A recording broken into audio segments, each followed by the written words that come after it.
Ciertamente de parte de ellos, Él es blasfemado, pero por vosotros es glorificado.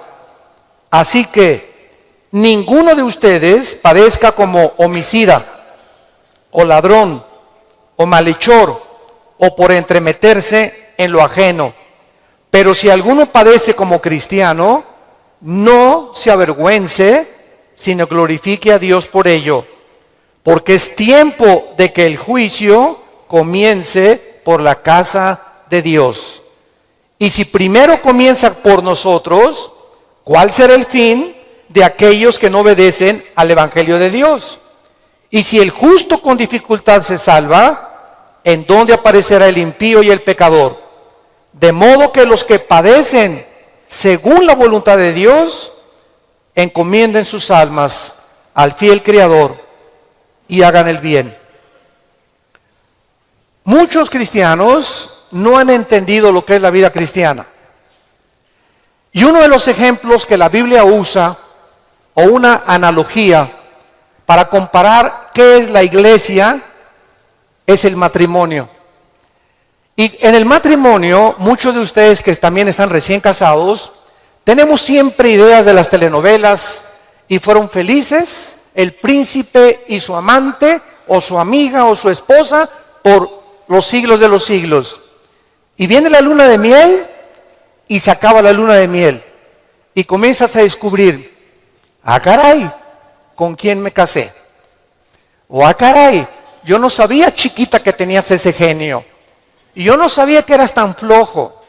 Ni sabía que dejabas tus calcetines que huelen a queso manchego cuando te levantas de la cama.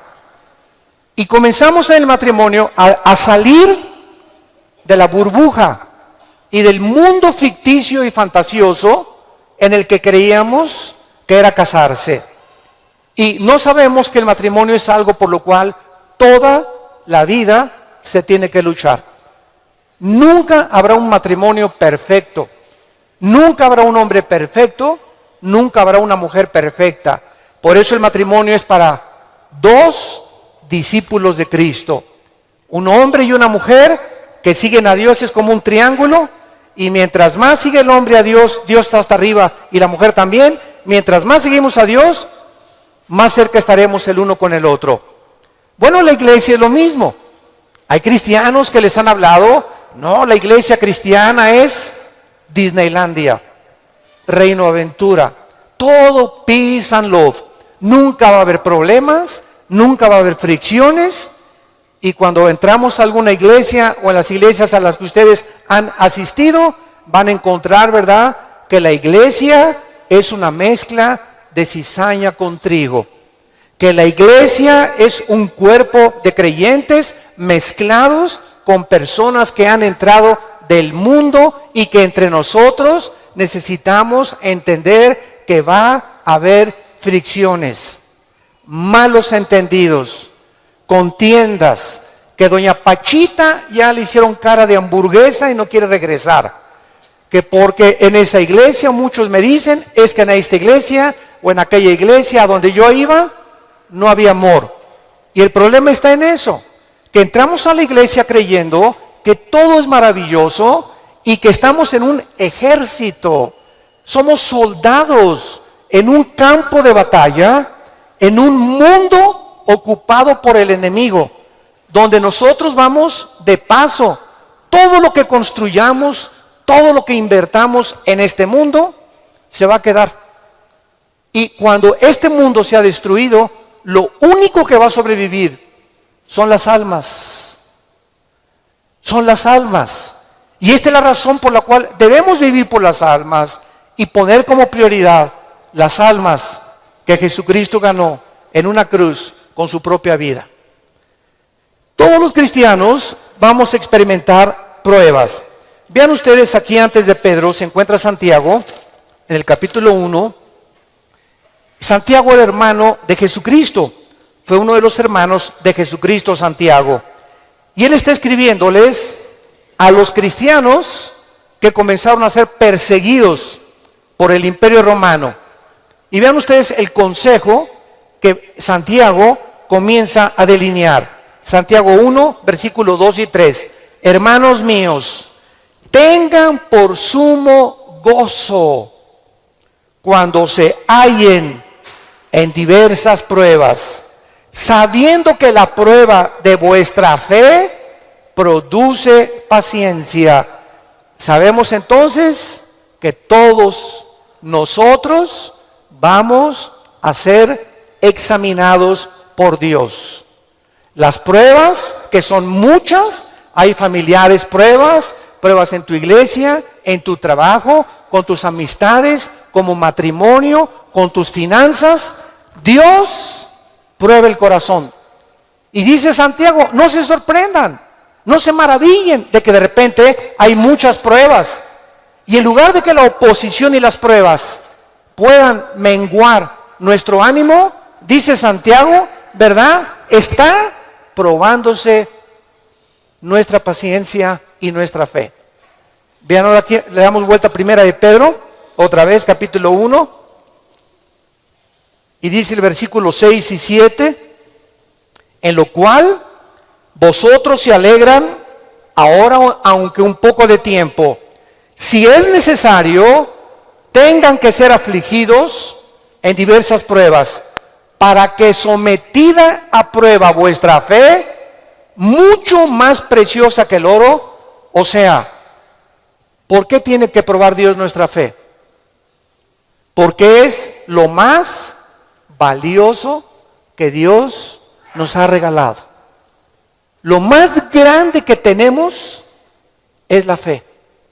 Y si queremos agradar a Dios, lo tenemos que agradar a través de la fe. Porque sin fe es imposible agradar a Dios. Por lo cual tenemos que entender por qué vienen pruebas, por qué me robaron mi coche, por qué tuve este problema con mi esposa, por qué este problema con mis hijos, por qué este problema en la iglesia, por qué este problema en el trabajo, por qué está el mundo ahorita como una olla hirviendo, donde las naciones están a un punto de una conflagración internacional.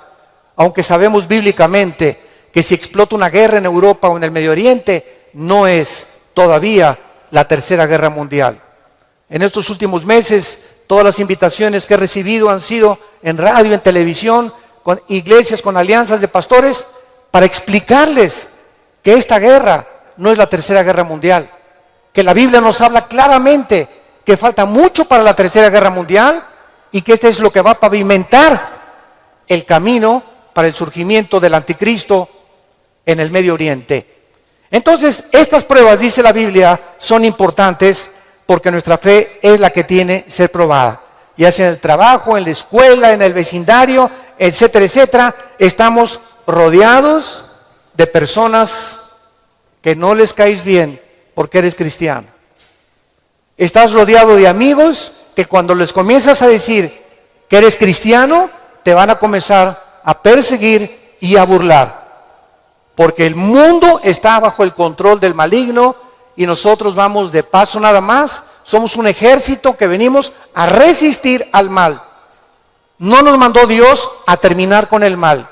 Nos mandó a resistir hasta que Cristo venga. Se acabarán entonces las guerras y podremos recibir las coronas de gloria. Ahora, muy bien, en esta sección se nos advierte, en la de Primera de Pedro, acerca de otra prueba. Regresamos al capítulo 4, Primera de 4, versículo 12. Y esta prueba es especial, porque le llama el Espíritu Santo fuego de prueba. ¿Qué hace el fuego? ¿Qué hace el fuego? Purifica. El fuego purifica y saca el verdadero valor. Las pruebas que nos vienen a nosotros es precisamente cuando un maestro no te hace exámenes. ¿Cómo vas a ver el maestro si tú estás calificado para pasar a la preparatoria? Forzosamente tenemos que ser examinados, ¿verdad? Con pruebas. Ahora tú te puedes preguntar, ¿qué Dios no sabe si voy a pasar o no voy a pasar la prueba? ¿Para qué nos hace pruebas Dios? Los maestros, yo entiendo que es para saber el coeficiente intelectual o la intelectualidad o el conocimiento que tienen los alumnos. Pero Dios, ¿por qué nos prueba?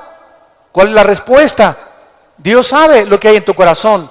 pero Él quiere que nosotros sepamos lo que hay en nuestro corazón. Que descubramos a través de las pruebas cuánta maldad hay dentro de nosotros. Cuántas cosas hay dentro de nosotros que necesitan ser quemadas todos los días. Cuántas cosas hay dentro de nosotros, porque aunque seamos cristianos, seguimos teniendo el potencial de ir en contra de las leyes de Dios.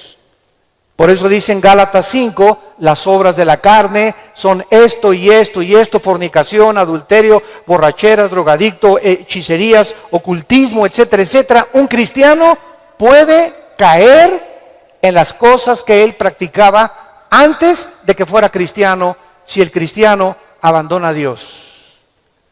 Y cuando descubrimos la maldad que hay dentro de nosotros, ¿qué podemos hacer? Gritar como Pablo en Romanos 7, miserable de mí, en mí no mora el bien que quiero hacer no lo hago, lo que no quiero hacer eso hago. Entonces encuentro que en mi mente me dice, no fumes, el cigarro te va a molar los dientes, la lengua, la faringe, el esófago, la tráquea, los pulmones, el corazón. ¿Y por qué sigo fumando? Veo otra ley. Mi mente me dice, estás mal, pero mi corazón me dice, hazlo. Y mi carne le gana a mi razonamiento. Y entonces Pablo dice, miserable de mí, y dichosos los que han descubierto esto. Oh Dios mío, ¿por qué volví otra vez a prender el canal de la pornografía? Yo no quería ver esa pornografía. ¿Por qué caí ayer con mis amigos y me emborraché la semana pasada? Soy cristiano, ¿por qué lo hice? ¿Por qué le grité a mi esposa como le debía haber gritado? No debía haberle gritado. ¿Por qué lo hice? Y qué mal nos sentimos cuando comenzamos a descubrir esa maldad. Y qué buen síntoma es que digas, ¿por qué lo hice? Eso muestra que tenemos al Espíritu Santo, que nos está redarguyendo, que nos está diciendo, esto que hiciste está mal. Antes lo hacías y no te importaba y te dormías ni pedías perdón. Pero ahora cuando pecamos nos damos cuenta, nos entristecemos, nos llenamos de una ansiedad tremenda en el corazón porque no tenemos paz. Es la paz que nos quita Dios hasta que vengamos a la cruz y le pidamos perdón y la sangre de Cristo nos limpia de todo pecado.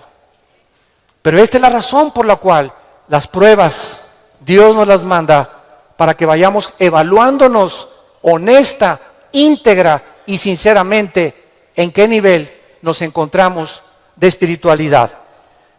Vayamos a Santiago capítulo 1 otra vez con este versículo y vamos a ver algunas verdades prácticas antes de desarrollar el pasaje que acabamos de leer.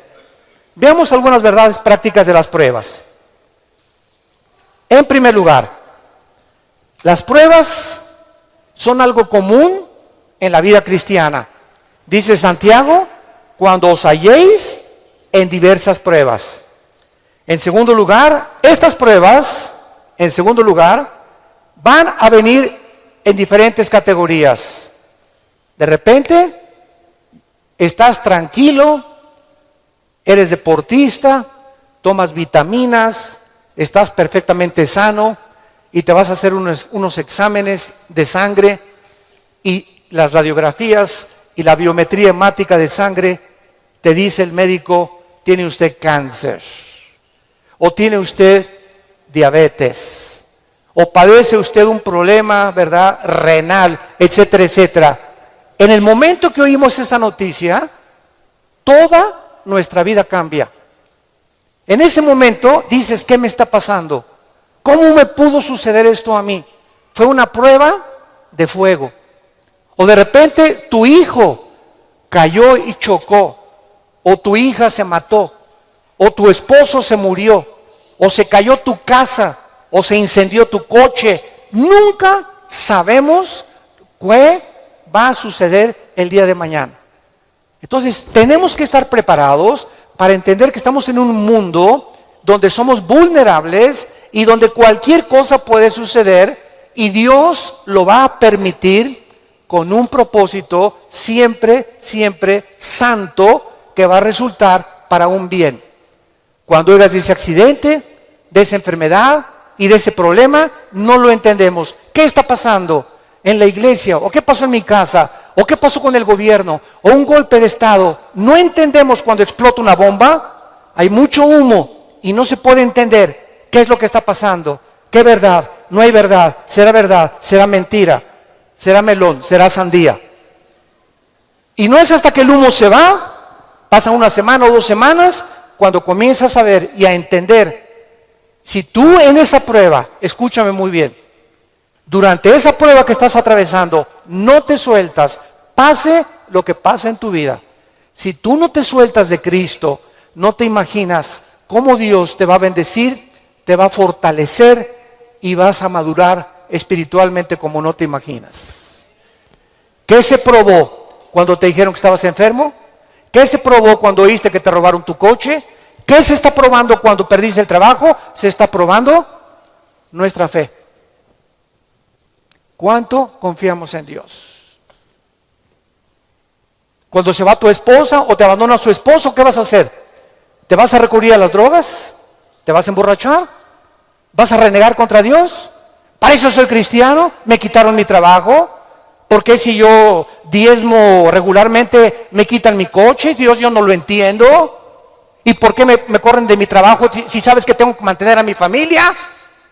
Dios está buscando que nosotros veamos nuestra reacción, porque nuestra reacción determina el nivel espiritual que tenemos de fe.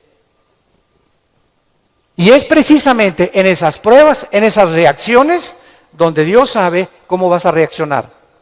Vamos rápidamente a Génesis capítulo 22. En el Antiguo Testamento, y veamos la prueba de fuego que pasó a Abraham.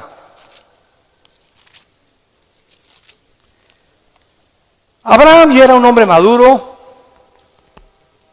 ya tenía el hijo de la promesa, Isaac. Y Abraham se le llama en Romanos capítulo 4 el padre de la fe. Por algo será, ¿verdad?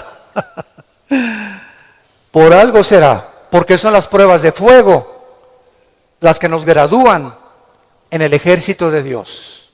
Las pruebas, no las muchas pruebas, nos van preparando, pero hay una prueba de fuego que es nuestra graduación. Cuando ya Dios se da cuenta que no importa lo que pase en tu vida, nunca te soltarás de Él. Nunca blasfemarás de su nombre, nunca te llenarás de rencor ni de amargura contra nadie. Hayan hecho lo que te hayan hecho o lo que nos hayan hecho, el veneno más grande que nos impide graduarnos es la amargura. Es el veneno más grande de la vida cristiana. Bueno, aquí se encuentra Abraham, capítulo 22 del Génesis, y dice: aconteció después de estas cosas, o sea, estas cosas son todas las pruebas que Abraham había atravesado, que probó Dios a Abraham. Abraham podría decir: ¿otra? Oye, ¿otra, Señor? ¿Es juego? O sea, ¿otra prueba? Pero Adán, quiero decirte una cosa, Abraham. Esta prueba, ¿verdad? No te imaginas, va a ser la bendición más grande para tu vida y para 1000 generaciones después. A los que les interese la palabra prueba en el hebreo, es la palabra nasá, con H al final. Cuando dice probó, es la palabra nasá. Escuchen lo que significa probar en el hebreo. Manifestar el corazón por medio de la presión. No es hasta que la presión viene a nuestras vidas que se sabe lo que tenemos escondido en el corazón. ¿No es cierto? No es bajo la presión donde se prueba el carácter de los hombres. Bajo la presión. Dice la Biblia, esto es lo que Dios quería hacer. Poner presión en Abraham para darnos un ejemplo a nosotros de cómo reaccionar. ¿Y cuál fue la prueba de fuego que Dios le puso a Abraham? Dame a tu hijo Isaac. Versículo 2. Señor, no te oí bien. Creo que me está fallando el oído. ¿Qué dijiste? Que me des a tu hijo. Señor, ¿estás bien? ¿No dices un mejoral? ¿Me estás hablando? ¿Eres tú? ¿No será un demonio el que me estará hablando?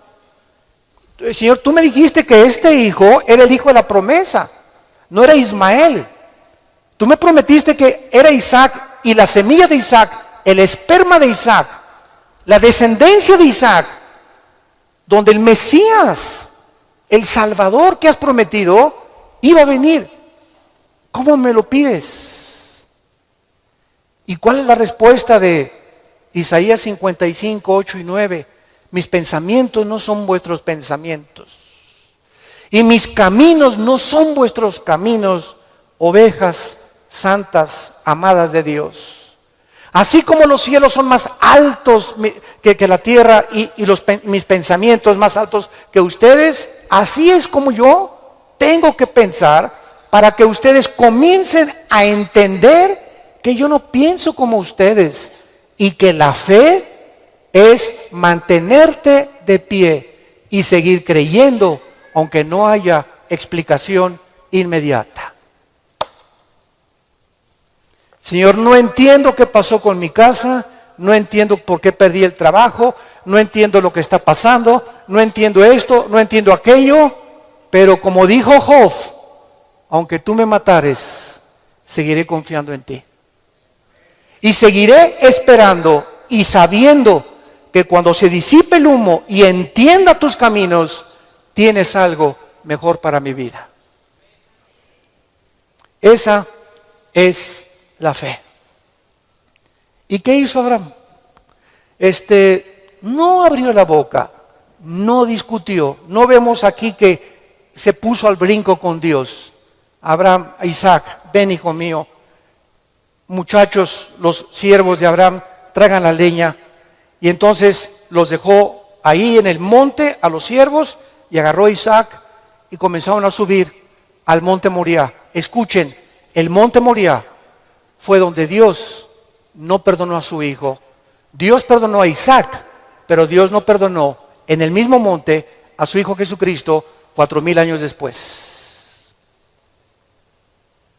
Y cuando iban camino al monte, le dice Isaac a Abraham: Padre, ¿dónde está el sacrificio? Y Abraham no le dice nada. Dios proveerá. Y entonces se acuesta Isaac y lo amarra a Abraham, y cuando levanta la mano, dice el versículo 10 y el versículo 11, y extendió Abraham su mano y tomó el cuchillo para degollar a su hijo. Entonces el ángel de Jehová le dio voces desde el cielo y dijo: Abraham, Abraham. Y él respondió: heme aquí.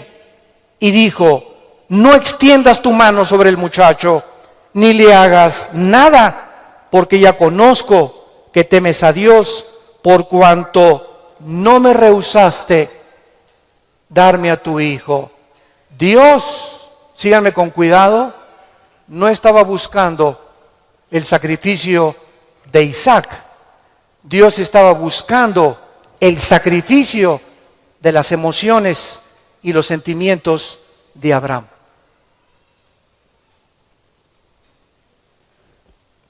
Abraham tenía que pasar la prueba de morir a sus emociones y a sus sentimientos y amar a Dios con todas sus fuerzas y con todo su corazón, escúchenme, más que a su hijo.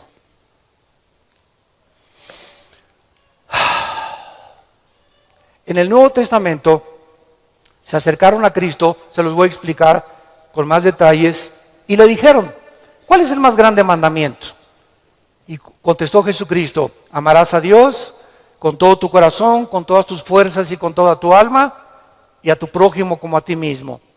Muy bien, hace algunos años yo le pregunté, orando le pregunté a Dios, porque alguien, ¿verdad?, me metió una idea satánica, un ateo, en un hotel, me acuerdo que se acercó y me dice: oiga, señor Alducin, el Dios que ustedes adoran es un misógeno, es un ególatra, es un Dios que solamente busca a Él, a Él, a Él, que nada más dice, ámame a mí con todo tu corazón, más que a tu esposa, más que a tus hijos. ¿Cómo puede ser esto posible?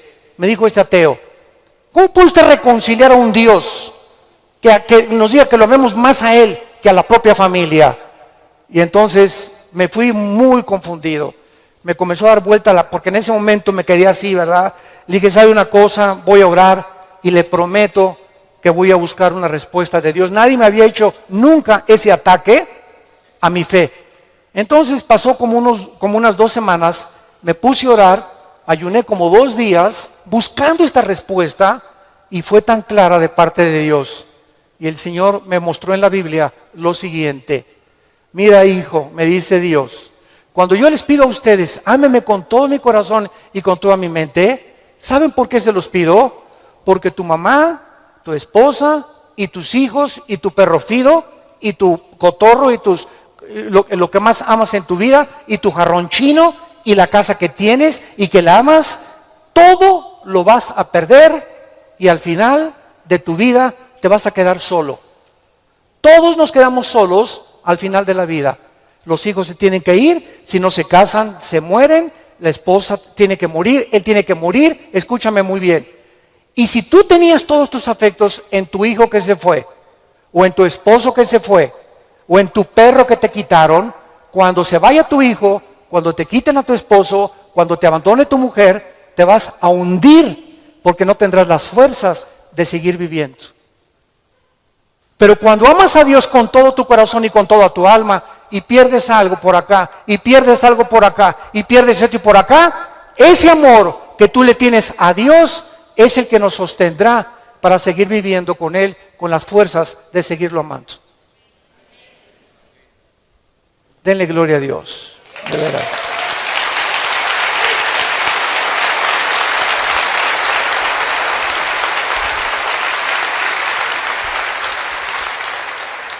La fe es creer aunque no entendamos.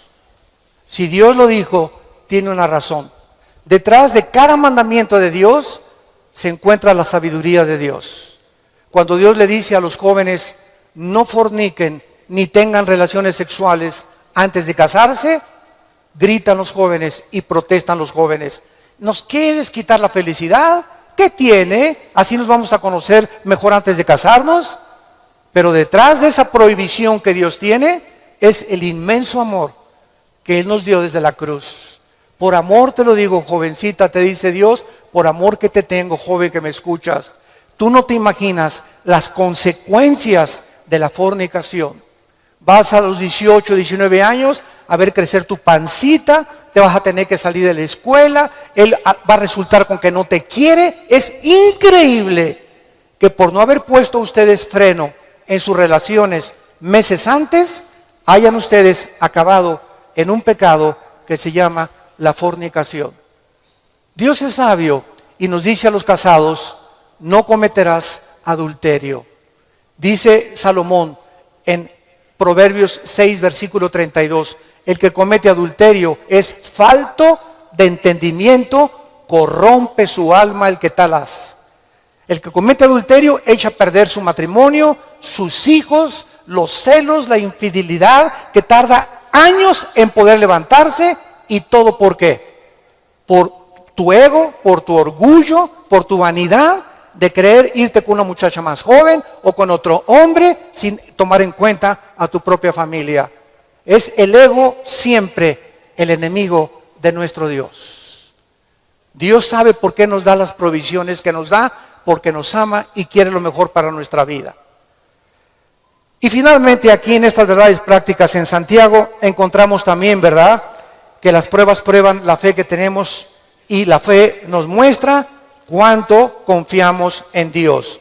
Dice en el Salmo capítulo 11, versículo 1 y 2. En Jehová he confiado. ¿Cómo decís a mi alma que escape al monte cual ave? Porque aquí los malos tienden el arco, disponen sus saetas sobre la cuerda para asaetear en oculto a los rectos de corazón. Si hubo un hombre perseguido, calumniado, vituperado, despreciado entre los héroes de Dios, fue el rey David. A los 17, 18 años, lo ungen, Samuel, tú vas a ser rey de Israel.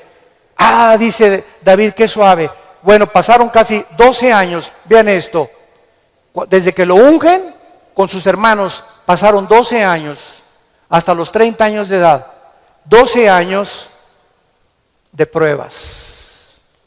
El hombre que Dios había escogido para sentarlo en el trono de Israel, tenía que ser probado. Y tenía que ser probado en la amargura, en el rencor, en la confianza en Dios, en saber que no importa, aunque me rodee un ejército y aunque tenga las miles de amenazas, Dios es mi salvación, mi fortaleza y mi luz. ¿De quién temeré? Dice el Salmo 27. ¿De quién temeré? Es el temor dentro de nosotros lo que nos impide confiar en Dios. Ay, tengo temor que si me entrego a Dios me va a pasar esto. O tengo temor que si hago estas cosas me va a pasar aquello. Ese temor lo tienes que vencer. Porque Dios no nos ha dado espíritu de temor, sino de valor, de poder y de amor propio. Entonces tenemos que entender que las pruebas forman parte de la vida cristiana. Regresamos a nuestro pasaje de 1 de Pedro y examinémoslo rápidamente. Dice nuestro pasaje: no se sorprendan, amados, del fuego de prueba que os ha sobrevenido, como si alguna cosa extraña aconteciera. Número 1,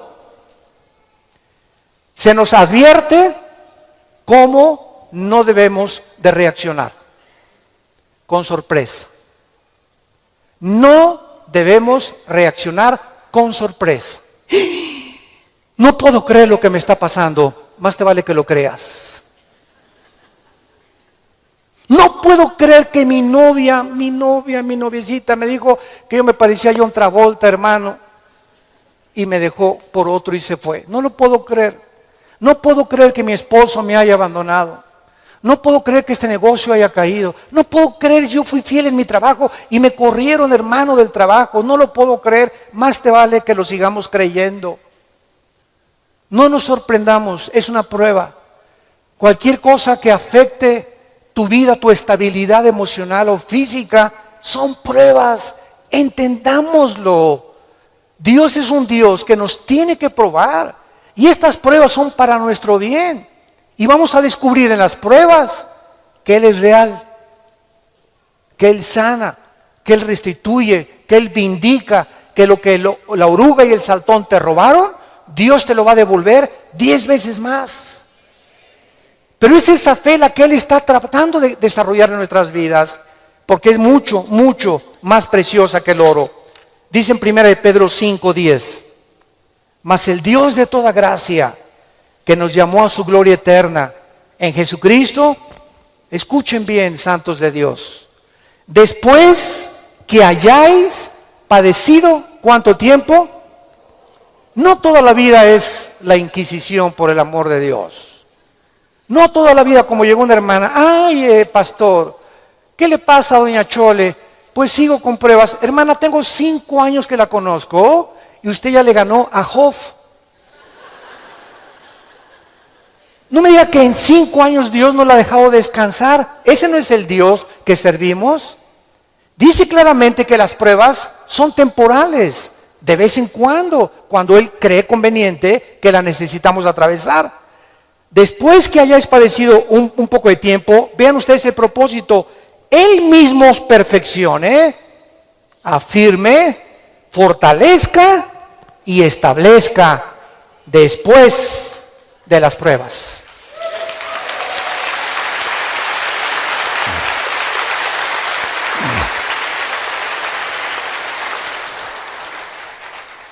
Ahora, veamos lo que tenemos que hacer.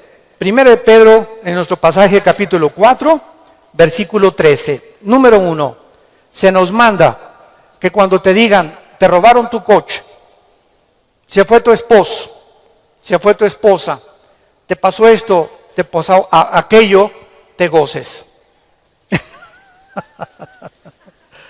Cualquiera diría: ¿está usted loco? ¿está usted loco? ¿Cómo me voy a gustar cuando me dijeron que tengo diabetes? ¿Cómo voy a gustar cuando me robaron la cartera del cristalazo? Hermano, ¿no está viendo cómo estoy? Que tengo aquí un martillo para encontrar el que me rompió el carro. Le voy a dar un martillazo en la cabeza si me lo encuentro. O mi esposo, ¿verdad? Con la cara de cocodrilo. Qué bueno que se fue el cocodrilo y que se fue, ¿verdad? Ten mucho cuidado que tu reacción sea de gozo. Y les voy a explicar lo que se encuentra detrás. Cuando Job llegaron y le dijeron, quemaron tu rancho, tus camellos, tus ovejas, tus vacas y tus hijos.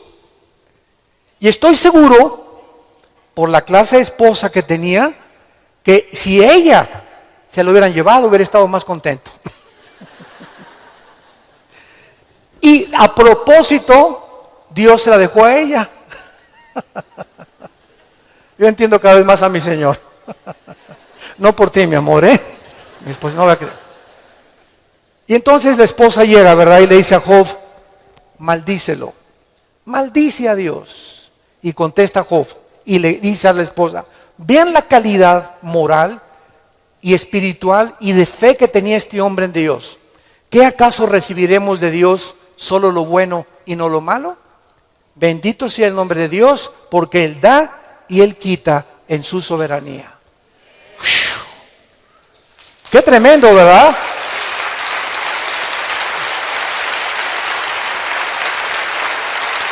Qué tremendo. Entonces, en ese momento, cuando somos asaltados por dudas y malas noticias, en otras palabras, porque son malas noticias, en ese momento tengamos mucho cuidado de no permitirle a nuestro corazón que nos gobierne la lengua, porque de la abundancia del corazón habla la boca. Entonces, en lugar de proferir maldiciones o acusaciones, o eres tú Dios, o compartirlo con otras personas, híncate. Filipenses 4, 6 y 7. Híncate y dale a conocer a Dios. Señor, no entiendo lo que está pasando. No entiendo por qué me pasó esto. ¿Por qué esta enfermedad? Oh Dios, no entiendo, pero quiero seguir confiando en ti. Solo te pido que mientras esto pasa y no lo entiendas, me fortalezcas y me muestres la razón para que yo pueda seguir bendiciéndote y adorándote. Es el tiempo más difícil de nuestra vida cuando no entendemos lo que está pasando. Vamos rápido a 2 Corintios capítulo 12. 2 Corintios capítulo 12 y veamos lo que le pasó al apóstol Pablo y la forma como él reaccionó. 2 Corintios 12.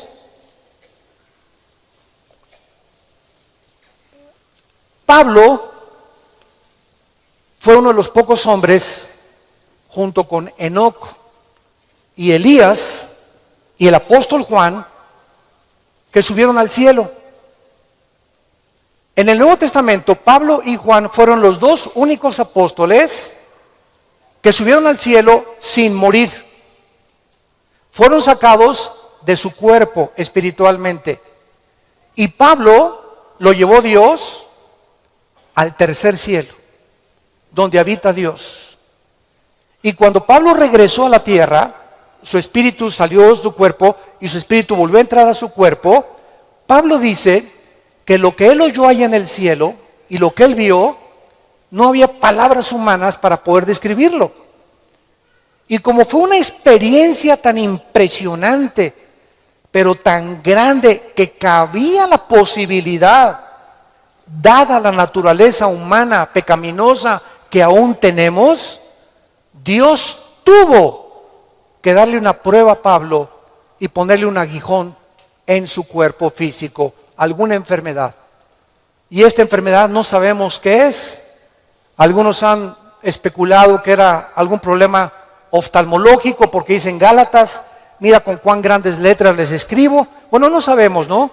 Entonces Pablo tenía algo en su cuerpo que lo atormentaba y se hincó delante de Dios y le dijo, Señor, quítame este aguijón. No, Pablo. Señor, te ruego, quítamelo. No, Pablo. Señor, te lo imploro como de corazón. Si quieres me voy a la villa y de vuelta de rodillas. Hago lo que tú quieras. Quítame este aguijón. Y Dios le contesta y le dice en el versículo 9: y el Señor me ha dicho, bástate mi gracia. ¿Por qué? Porque mi poder, y lo traduzco en el original griego, está en presente continuo. Mi poder se está perfeccionando a través de esta dolencia física que he permitido que tú tengas. Mi poder se está perfeccionando mientras tú estás sufriendo esta enfermedad en la que estás atravesando. Y entonces Pablo, cuando entiende detrás de lo que no entendía, por qué Dios permite eso en su vida, contesta Pablo y dice: por tanto, de buena gana me gloriaré más en mis debilidades, para que repose sobre mí el poder de Cristo. Hace poco mi esposa y yo estábamos en Dallas, y ¿se acuerdan de este muchacho que no tiene brazos ni piernas? Muchos de ustedes lo conocen. Bueno, su esposa es mexicana, de Chihuahua. Y estuvimos ahí como una hora mi esposa y yo y nuestros 3 hijos compartiendo con ellos en una iglesia de Dallas, y nos querían conocer también a nosotros, bueno, que también conocían nuestro ministerio, etcétera, etcétera. Y cuando yo me acerqué a abrazarlo, a este muchacho, ¿de dónde lo agarro? Nunca había tenido esa impresión, me quedé como paralizado. ¿Qué hago, no? Y él me hacía así. Bueno, pues entonces como un costal, ¿verdad? Lo agarré y lo hice así. Y me dice, levántame. Y le comencé a hacer así. Y entonces le pregunté y le dije, sinceramente, platicando con él, ¿por qué nos dijiste que quién era feliz? Y entonces en la reunión que él tuvo, le preguntó a la gente, ¿quién de ustedes es feliz? Y muchos que estaban, yo sí o no. Y me dice, yo les quiero contestar algo. Dios permitió que naciera sin brazos y sin piernas para que yo fuera un testimonio que la felicidad no se encuentra en estar completo, sino en tener el poder de Dios viviendo en tu vida. Shh. ¡Qué tremendo!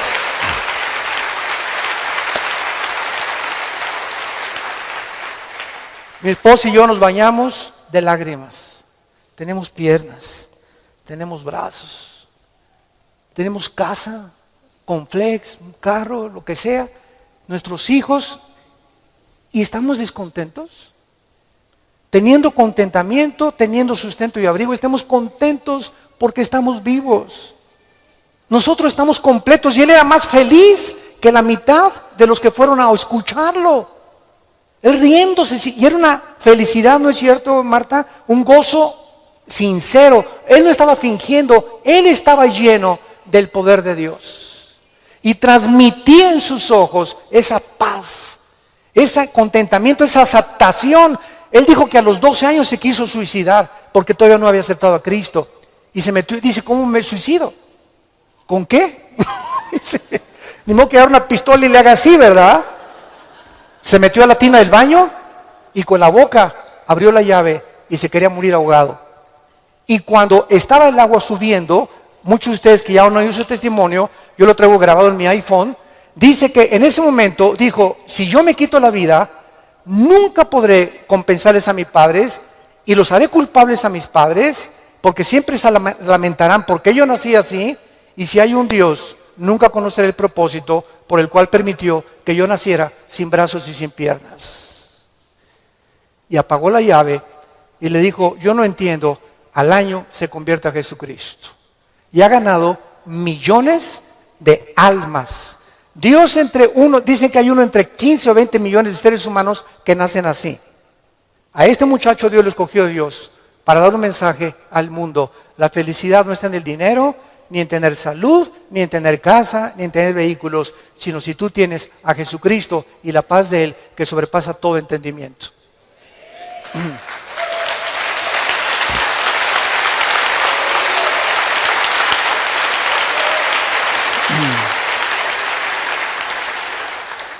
Y finalmente regresamos a nuestro pasaje de 1 de Pedro capítulo 4, dice así, gócense, versículo 13, por cuanto son participantes de los padecimientos de Cristo, para que también en la revelación de su gloria se gocen con grande alegría. En penúltimo lugar, las pruebas nos están haciendo parecernos más a Jesús. Porque es precisamente en las decepciones, en las desilusiones, en las traiciones, en la persecución, en el abandono de tu esposa, en la muerte, etcétera, etcétera, en todas estas cosas que forman parte de la vida, donde comenzamos a entender que no nos sorprendamos, estamos en un mundo muy feo, donde el pecado abunda. Este grupo de ISIS en el Medio Oriente ya no son seres humanos, son zombies, son monstruos, seres humanos deshumanizados completamente, sin ningún sentimiento, sin ninguna emoción, sin ningún corazón, ninguna conciencia. A los niños ahora los enseñan a ellos que a las víctimas les corten la cabeza y jueguen fútbol con las cabezas para desensibilizarlos y deshumanizarlos a los 8 años de edad. Ese es el mundo que vivimos. ¿Nos sorprende? No nos sorprende, porque la Biblia dice, 2 Timoteo 3, vendrán tiempos feroces, peligrosos, hombres amadores de sí mismos, donde no les importará absolutamente nada más que su ego y su propia vanidad, y el imperio y el espíritu de control. Todo espíritu que quiera controlar y dominar a los demás es un espíritu de brujería. ¿Se acuerdan a Cristo antes de morir? Que llegan los hijos de Zebedeo con la mamá. Oye, cuando vengas, quiero que mi hijo Pancho y Pancholín se sienten junto a ti. A este nómbralo ministro de Hacienda y procurador de la República. Y entonces Cristo, viendo que sus discípulos estaban a punto de morir crucificado, estaban buscando posiciones de liderazgo y de control y de autoridad. Y les dije, Cristo, eso los reyes de la tierra, los gobernantes buscan estas cosas, dominar y controlar a los demás.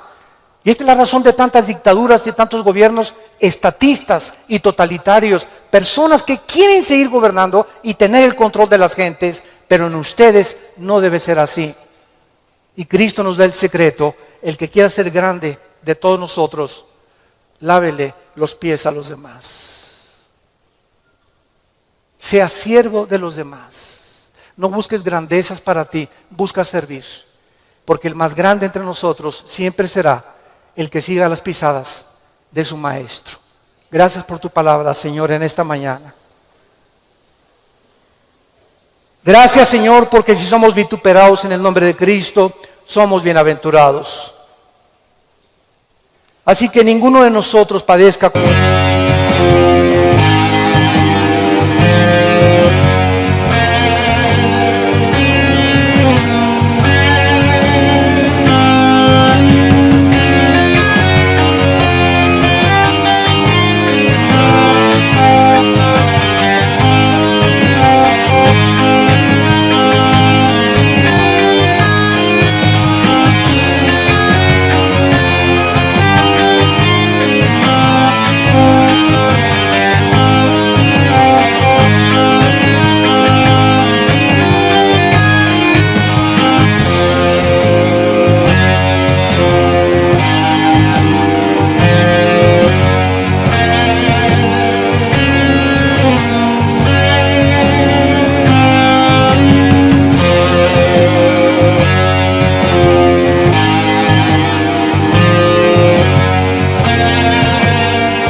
Homicida o ladrón, o que las pruebas que tengamos sea por nuestros pecados.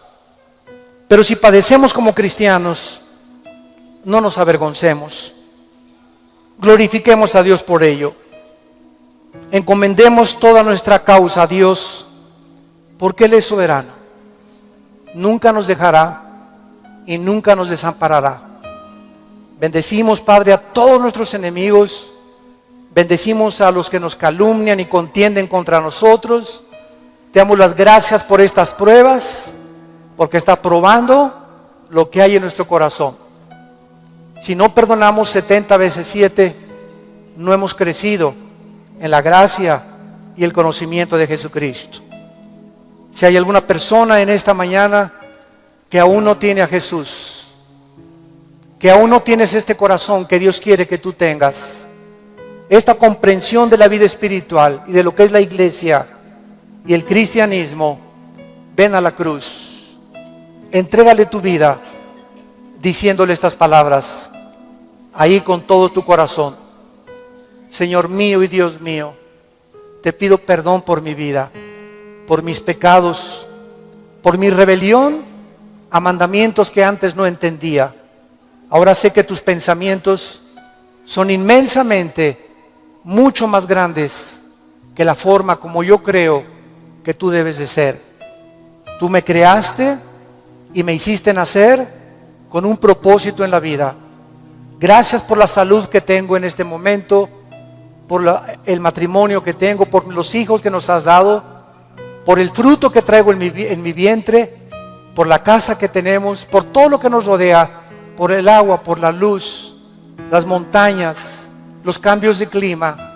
Te bendigo, Señor, haberme puesto en este planeta donde te puedo conocer. Creo que en la cruz pagaste con tu sangre